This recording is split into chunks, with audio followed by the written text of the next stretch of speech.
Hi అందరికీ, నేను మీ Shiva Mallala. Tag Telugu నుంచి ఈ వారం ఓటీటీలో రిలీజ్ అయిన అనేక సినిమాల్లో ఒక మంచి సినిమా గురించి చెప్తున్నాను. 'మహారాజ్' అనే ఒక సినిమా, అమీర్ ఖాన్ కొడుకు హీరోగా జునైద్ ఖాన్ నటించిన సినిమా 'మహారాజ్'. ఈ సినిమా నెట్ఫ్లిక్స్లో స్ట్రీమ్ అవుతూ ఉండింది. ఖచ్చితంగా చూడాల్సిన సినిమా. ఇప్పుడు ఆ సినిమాకి సంబంధించిన రివ్యూ చెప్తాను.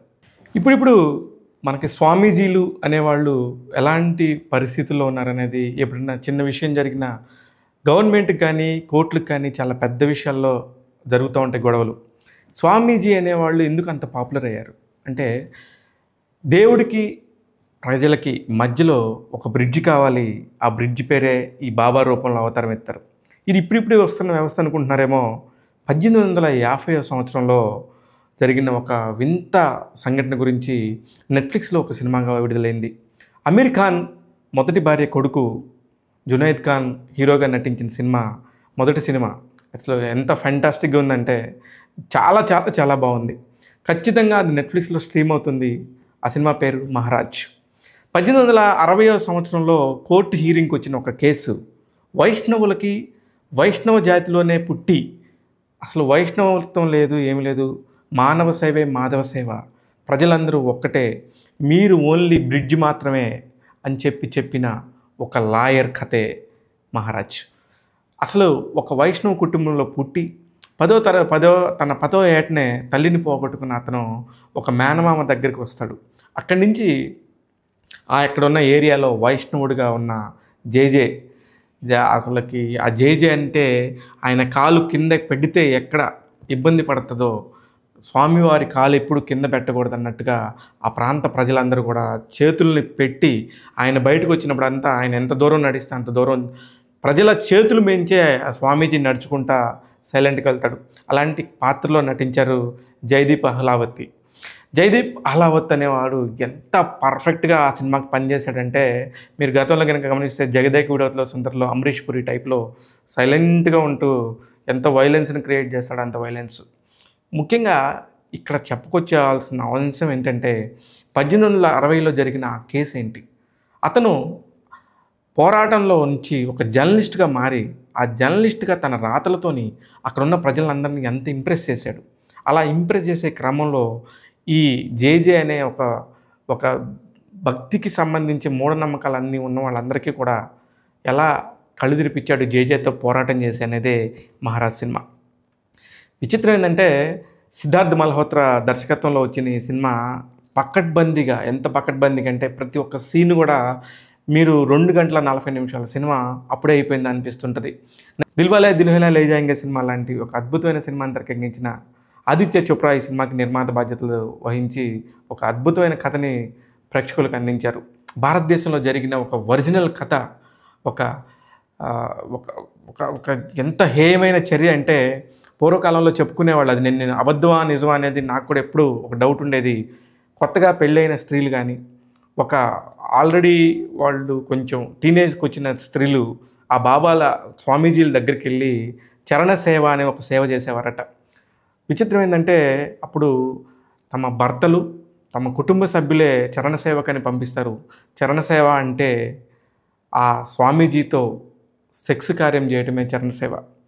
దీన్ని ఆ రోజుల్లో చాలా గొప్పగా, ఆ పొందిన స్త్రీ ఏమో అబ్బా నన్ను భగవంతుడు అనుగ్రహించడను, లేకపోతే ఆ కుటుంబం అంతా పరమాన్నాలు పాయసాలు వండుకుని అబ్బా ఇవాళ మా అమ్మాయి చరణ సేవ జరిగిందని చెప్పుకునే పరిస్థితిని ఒక్కసారిగా ఊహించుకున్న ఆ వైష్ణవుడు ఎవరైతే ఉన్నాడో అతను ఒక్కసారిగా హీరోగా ఒక ఒళ్ళంతా వణికిపోతాడు.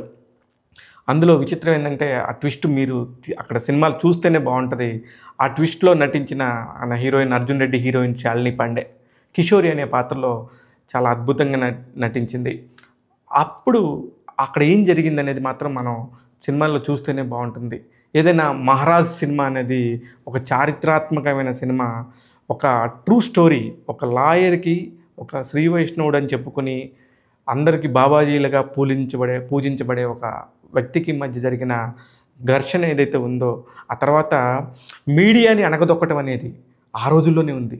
అది ఎంత చక్కగా చూపించారంటే, 1860లో మొత్తం ప్రింట్స్ అన్నీ కూడా అతను వేసి ఎవరైతే ఎవరైతే పోరాడుతున్నాడో అతని మీద మొత్తం తీవ్రమైన చర్యలు తీసుకునే విధంగా అన్నీ రాసి ప్రజలకు అందిద్దాం అనుకుంటే ఆ పేపర్లన్నీ మొత్తాన్ని తీసేసుకొని తగలబెట్టేసి అతను రాసిన దాన్ని ఒక్కటి కూడా బయటికి రాకుండా చేయడం అనేది ఈ రోజుల్లోనే కాదు 1860లోనే ఉంది. అంటే ఎక్కడైతే నోరు గట్టిగా లెగుస్తుందో ఆ నోరుని అదుపు చేయడానికి ఇప్పుడు కాదు అప్పుడు కాదు ఎప్పుడూ ఒక వర్గం ఉంటూనే ఉంటుందని చెప్పడానికి ఈ సినిమా కూడా ఒక ఉదాహరణ. అందుకే దానికి సంబంధించిన తీర్పు బ్రిటిష్ జడ్జెస్ ఉన్నారు అప్పట్లో, సుప్రీంకోర్ట్ ఆఫ్ మహారాష్ట్ర. ఆ జడ్జెస్ ఎలా ఉన్నారు, యాంబియన్స్ ఎలా ఉంది అనేది సినిమా చూస్తే కన్నుల పండుగగా అనిపిస్తుంది. ఎందుకంటే ఆ సినిమాకు సంబంధించిన కళాదృష్టి అసలు ఎంత గొప్పగా చిత్రీకరించారనేది మాటలో చెప్పలేను. అలా అని ఇది అత్యద్భుతమైన సినిమా అని కూడా నేను చెప్పట్లేదు, కానీ టీవీలోనే వస్తుంది కాబట్టి హ్యాపీగా కూర్చొని మీరు మీ పిల్లలతో కూడా చూడొచ్చు. ఎక్కడ కూడా అశ్లీలం అనేది లేదు. ఆ యొక్క పాత్రల పరంగా అలాంటి క్యారెక్టరైజేషన్ చెప్తున్నారు కానీ ఎక్కడ అశ్లీలం అనేది లేదు. ఇది ఖచ్చితంగా చూడదగ్గ సినిమా, ఫ్యామిలీ అంతా కూడా తెలుసుకోదగ్గ సినిమా. ఎందుకంటే బాబాలు పూజలు చేసుకుంటూ అలాగే స్వామీజీల అవతారం ఎత్తిన వాళ్ళందరూ కూడా వాళ్ళ చరిత్రలు ఏంటనేది మనం తెలుసుకొని వాళ్ళని ఫాలో అవుతే బాగుంటుంది తప్ప గుడ్డిగా బ్లైండ్గా అలా వెళ్ళిపోయి వాళ్ళ కాళ్ళ మీద పడిపోయి మన ఇళ్లల్లో వాళ్ళకి అప్పచెప్పేసి ఇబ్బంది పడద్దని చెప్పేసి ఆ రోజుల్లోనే ఈ సినిమా రావడం జరిగింది. ఇప్పుడు కూడా గతంలో లాగానే ఎన్నో మనం నిత్యానంద బాబాలను చూస్తూనే ఉన్నాము, ఎంతోమందిని చూస్తూనే ఉన్నాము, రోజుకొక కథ వస్తూనే ఉంటుంది. అయినా ఇప్పటికీ మారవు. ఎందుకంటే మనం హిందువులుగా పుట్టి ఎంతోమంది స్వామీజీలని మనమే తయారు చేసాం. అలాంటి భారతదేశంలో ఇలాంటి సంస్కృతి కూడా ఉంటుంది. ఎంతోమంది 99 మంది మంచివాళ్ళు ఉన్న ఒక్క చెడ్డవాడి వల్ల వీళ్ళందరికీ కూడా బ్యాడ్ నేమ్ వస్తూ ఉంటుంది. ఏదేమైనప్పటికీ కూడా ఇలాంటి ఒక మంచి సినిమాని ఖచ్చితంగా ఆదరిస్తారని చెప్పేసి నేను అనుకుంటున్నాను. మహారాజ్ సినిమాకి సంబంధించి ట్యాగ్ తెలుగు ఇస్తున్న రేటింగ్ 3/5. నేను మీ శివ మల్లాల.